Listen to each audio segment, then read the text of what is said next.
Hello friends and welcome again to my channel. So friends, as you can see in the screen that today's topic of discussion is a Scottish poem, or we can say a Scottish song named Scots He, and the English translation of this name is Scots Who Have. So actually this poem is considered as a song and it was written by Robert Burns in 1793, and Robert Burns took these lyrics from the speech of Robert the Bruce, who was the King of Scots from 1306 to his death in 1329. So Robert the Bruce delivered a speech in 1314 before the Battle of Bannockburn.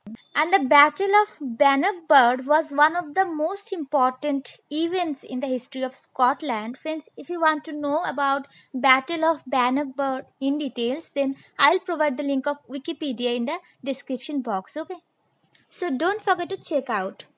And friends, this poem is included in the 1799 edition of the book named A Select Collection of Original Scottish Airs for the Voice. Okay. And we have to know another important thing about this poem, which is the alternative title of this song or this poem is Robert Bruce's Address to his Troops at Bannockburn.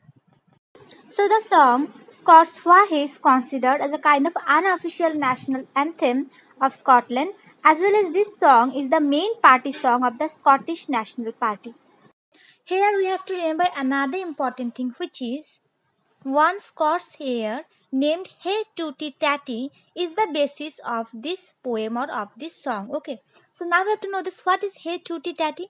So Hey Tuttie Tatie is a traditional Scots air that have been played by the army of Robert the Bruce before the Battle of Bannockburn in 1314, as well as during the siege of Orleans in 1429. So friends, so the tune Hey Tuttie Tatie is quite important as well as quite traditional. And not to forget that this Scots air called Hey Tuttie Tatie is the basis of several other songs, but with new lyrics being added into it. Okay. So this poem or this song, Scots Why, is divided into 6 stanzas, and each stanza consists of 4 lines. And the rhyme scheme of each of the stanzas is AAAB. Okay. So now let's start explaining this song, or we can say that this was a speech of Robert the Bruce. So now let's start explaining this speech. So at first we have the first stanza. So here friends, you will find both the Scottish and English language. So actually friends, the aim of giving this speech, by Robert the Bruce was to enlarge or to awaken the zeal of patriotism, or we can say the patriotic zeal in the heart or in the mind of the troop of the soldiers of Scotland. Okay. So in the first line, Robert the Bruce reminds the Scottish people or his troop of how they have fought for independence before from the Britishers under Sir William Wallace. So friends, Sir William Wallace was one of the true leaders of Scottish independence. Okay, his contribution was much more important. And with this in the second line, Robert the Bruce reminds the Scottish people that how they have fought under Bruce also against the Britishers. Then in the next 2 lines, Robert the Bruce actually urging his troop to prepare for another fight. He's saying that they must be ready either for bloody defeat or death or for victory against the English forces. Okay. So now have the next stanza. Here Robert Bruce tells the Scottish forces that now there comes the day, there comes the hour. Means now this is the exact moment of the battle which is approaching fast. He points out that the English forces are coming towards them, and the English force was led by the proud King Edward II. Then Robert the Bruce was warning his troop that if the Scottish forces lose, then they shall condemn their countrymen to becoming the slaves of the English, as well as if the Scottish forces will lose, then they will be the reason for the bad luck of the Scottish people, who will be the slave by the English, and the English will definitely tied up the Scottish people with the chains. Okay.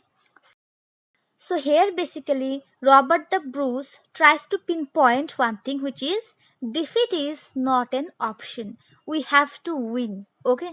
So after this we have the third stanza. So here in this stanza, Robert the Bruce aims to root out all the soldiers who might contribute to the defeat of the Scottish forces against the English forces.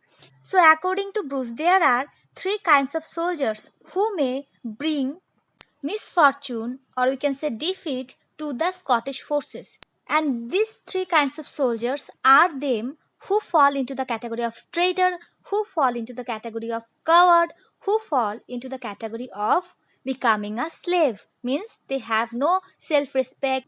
It means the soldiers who are in Scottish forces, if they have any wish to betray the Scottish forces, or the soldiers who are like cowards, or the soldiers who have no self respect and who will definitely accept slavery rather than to kill the enemy to stand up for the Scottish force, are not needed for this battle.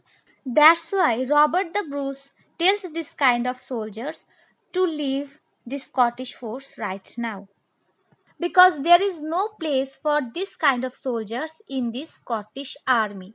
Okay.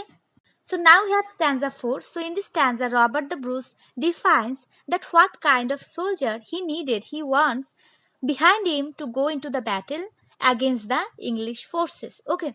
He says that an ideal soldier would be the one who would fight not just for himself but in order to uphold the name, the honor of the Scottish king as well as the Scotland's law. And an ideal soldier would be the one who is willing to draw a sword and use it with a strong hand for the sake of freedom. Even he is also saying that an ideal soldier would be the one for whom it is better to fight and die than to surrender and live like a slave. So these types of ideal soldiers are told to follow Robert the Bruce in the Battle of Bannockburn. So now we have stanza 5. So here in the stanza, Robert the Bruce defines that what the Scottish forces will fight for. He says that they will fight against the oppression that the English people, English force have always perpetuated upon the Scottish people and causing them both grief and pain. Okay. He says that they will fight to free the men that the English forces have tied in chains or tied as a slave in the prisons. Okay. So after this, in the next lines, Robert the Bruce is saying that the Scottish forces, in order to bring freedom, will be ready to shed every drop of blood in their bodies. As well as the Scottish forces will keep fighting till their very last breath. Okay. So after this, we have our last stanza. So here, Robert the Bruce gives explicit instructions to his troops. He's saying that lay the proud usurpers low. It means that the usurpers are the English forces. Okay. They think that they can take any land as theirs, but now it is the time to tell them that this land is ours. Okay, so this is the main thing. So that's why Robert the Bruce is saying that they must get rid of the pride of the English. They must see every enemy as a tyrant and therefore destroy each man of the English forces. In every swipe of their swords, the English forces must realize that there is much more potential for liberty in the Scottish people also. So that's why Robert the Bruce is saying to his troop to accomplish these things or else they will die on the battlefield. That's why he's saying that let us do or die.